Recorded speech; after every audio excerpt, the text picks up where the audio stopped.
সরোজিনী ধারাবাহিকের আজকের পর্বে ধারাবাহিকের শুরুতে আমাদের চ্যাটার্জি বাড়িতে দেখানো হয়। সেখানে তেজ এসে টিনার মামিকে ডেকে বলে, মামি দেখো সরোজিনী কি সব লাইভ ভিডিও করছে আমাদের রিনিকে নিয়ে। টিনার মামি দৌড়ে আসে এবং ভিডিওটা দেখে বলে, সরোজিনী এসব কি বলছে, সরোজিনী ওখানে কিভাবে পৌঁছলো। একটু পর তনিমা এবং ছোট কাকি এসে বলে, কি হয়েছে, এত জোরে চিৎকার করছো কেন, কি দেখে এমন করছো, আমাদের একটু দেখাও। এদিকে আমরা লক্ষ্য করে দেখতে পাই সরোজিনী রিনিকে বাড়িতে নিয়ে আসে। রিনিকে দেখে মামি চিৎকার করে বলে, এ কি অবস্থা হয়েছে তোর। ছোট কাকিকে রণদি জিজ্ঞেস করে, রণ কি হয়েছে, আমাকে সবটা খুলে বলতো। সরোজিনীর দিকে তাকিয়ে ছোট কাকিকে রিনির সাথে হওয়া সমস্ত ঘটনা খুলে বলে। শুনে সবাই খুব অবাক হয়ে যায়। তনিমা এসে সরোজিনীকে বলে, তুই সময় মতো না গেলে আমাদের রিনি আজকে কি হতো। কান্না করে আর বলে, আমাদের অনেক বড় ভুল হয়ে গেছে, তোমরা আমাকে ক্ষমা করে দাও। সরোজিনী রিনিকে বুঝায় যে তুমি কোনো খারাপ কাজ করনি, তুমি শানকে বিশ্বাস করে ওখানে গিয়েছিলে, আর ওইসব ছেলেদের শাস্তি হওয়া উচিত। তুমি একটা ভালো মেয়ে, তোমার সেই ভালো ব্যবহারের সুযোগ নিয়েছে ওরা। কিছুক্ষণ পর রাগিনী চ্যাটার্জি বলে, সমস্ত বিষয়টা বুঝলাম, কিন্তু তুমি যে লাইভে ভিডিও করেছো সেটা কি ঠিক হয়েছে, কেন করেছো সেটা। এদিকে সরোজিনীকে বলে, তুমি যে লাইভ ভিডিওটা করেছো এটা আরিয়ানের উপর কতটা প্রভাব পড়তে পারে সেটা কি একবার ভেবে দেখেছো। তখন টিনার মামি বলে, ওর বাবা তো সরোজিনীর ক্ষতি করতে চেয়েছিল, তাই হয়তো এভাবে আমার রিনির ক্ষতি করলো। সরোজিনী কিছু বলতেই যাবে, তখন রণদীপ চ্যাটার্জি বলে, ঠিক হয়নি মম, ওখানে রিনিকে দেখা যাচ্ছে, তাই নাকি রিনি থেকে সবকিছু বলানো হয়েছে। রিনি বিশ্বাস করে ওখানে গিয়েছিল, ওরা সেই বিশ্বাসের সুযোগ নিয়েছে।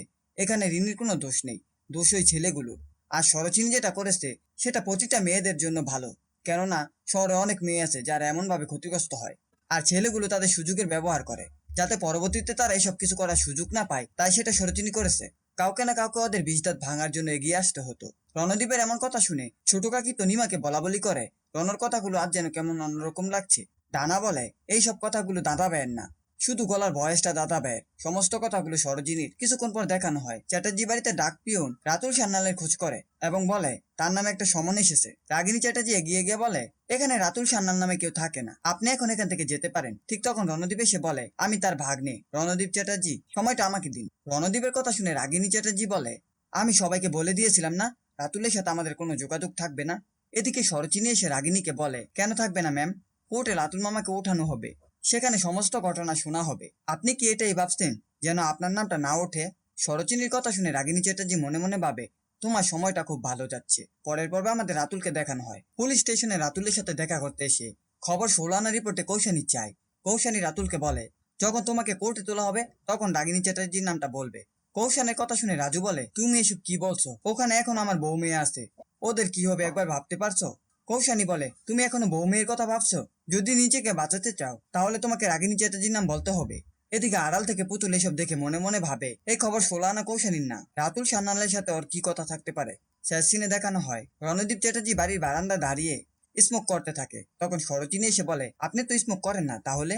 রণদীপ উত্তর দেয়, মাঝে মাঝে করা হয়, সব সময় না। সরোজিনী রণদীপের কাছে সিগারেটটা নিতে গেলে রণদীপ বলে, আপনি জানেন না স্মোকিং ইনজুরিস টু হেলথ। সরোজিনী বলে, আপনি তো বলেন ছেলে মেয়ে সবাই সমান, তাহলে এই কথাটা শুধু মেয়েদের ক্ষেত্রে কেন।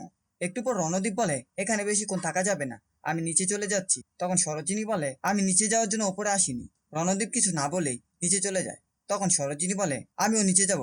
বলতেই রণদীপ বলে, আপনি তো নিচে যাওয়ার জন্য উপরে আসেননি, তাহলে এখন কেন। দুজনে কিছুক্ষণ যাওয়ার পর লাইটটা অফ হয়ে গেলে সরোজিনী ভয়ে দৌড়ে গিয়ে রণদীপকে জড়িয়ে ধরে। এই ছিল বুলেট সরোজিনী ধারাবাহিকের আজকের আপডেট। ভিডিওটি ভালো লাগে চ্যানেলটিকে সাবস্ক্রাইব করে পাশে থাকা বেল আইকনটি অন করে